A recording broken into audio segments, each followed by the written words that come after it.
ఒకవైపు అభివృద్ధి మరోవైపు సంక్షేమమే ధ్యేయంగా కాంగ్రెస్ సర్కారు పనిచేస్తోందన్నారు ప్రభుత్వ విప్ ఎమ్మెల్యే ఆది శ్రీనివాస్. రాజన్న సిరిసిల్ల జిల్లా చందుర్తి మండలం మూడపల్లిలో 10 లక్షలతో మహిళా సమైక్య భవన నిర్మాణానికి భూమి పూజ చేశారు. 99 రోజుల ప్రణాళికతో ముందుకు వెళ్తున్నట్లు తెలిపారు ఆది శ్రీనివాస్. మహిళలకు ఐక్యత చిహ్నంగా స్వశక్తి సంఘాలను బలోపేతం చేస్తున్నామన్నారు.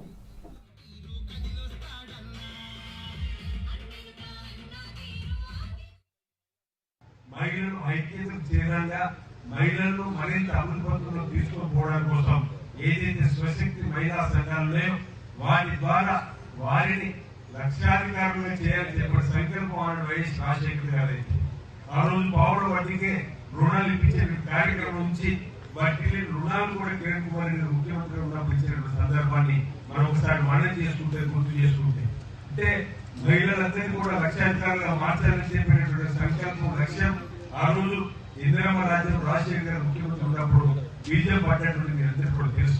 ఈరోజు రైతులు పండించిన పంటలు ఏదైతే కొనుగోలు కేంద్రాలు ప్రభుత్వం ఎందుకు కొనుగోలు చేయకూడదు గిట్టుబాటు ధర కల్పించాలని చెప్పినప్పుడు ఆ అంశంలో కూడా కొనుగోలు కేంద్రాలు ఈరోజు మహిళా తల్లులకు అప్పగింపి ఈరోజు వారిని ముందుకు తీసుకుపోయే లక్ష్యం చేసినటువంటిది మీరందరూ కూడా గమనించారు. ఆ తర్వాత మళ్ళీ రేవంత్ రెడ్డి సర్కార్ వచ్చిన తర్వాత ఈరోజు రేవంత్ రెడ్డి సర్కార్ వచ్చినాకనే మళ్ళీ మహిళలకు సంబంధించినటువంటి గుర్తింపు ఇవ్వడం మహిళలకు ఆత్మ గౌరవాన్ని పెంపొందించేటువంటి కార్యక్రమం చేయడంతో పాటు మహిళా సంఘాలకు బాగా గుర్తు ఈ 2 సంవత్సరాల ఈ 2 మాసాలలోనే ఇప్పటి వరకు మీరు కట్టినటువంటి సంఘాలను బట్టి తిరిగి మీ ఖాతాలను చెల్లించేటువంటి కార్యక్రమం ఈరోజు ఈ రాష్ట్ర ప్రభుత్వం రేవంత్ రెడ్డి సర్కార్ మీకు ఇచ్చినటువంటి వైనాన్ని తీసుకోవాల్సిందిగా గతంలో 18 ఒకసారి వచ్చిందంటే నేను కూడా 3-4 సార్లు మీకు సర్కారు బట్టి కట్టినా తిరిగి రానటువంటి సందర్భాలు ఆ రోజుల్లో అయితే ఈరోజు ఈ ప్రభుత్వం వచ్చిన తర్వాత మీరు కట్టిన సకాలంలో బట్టి తిరిగిచ్చేటువంటి కార్యక్రమం చేసింది రేవంత్ రెడ్డి సర్కార్. ప్రజాపాలన ఇందిరా రాజ్యంలో మాట్లాడే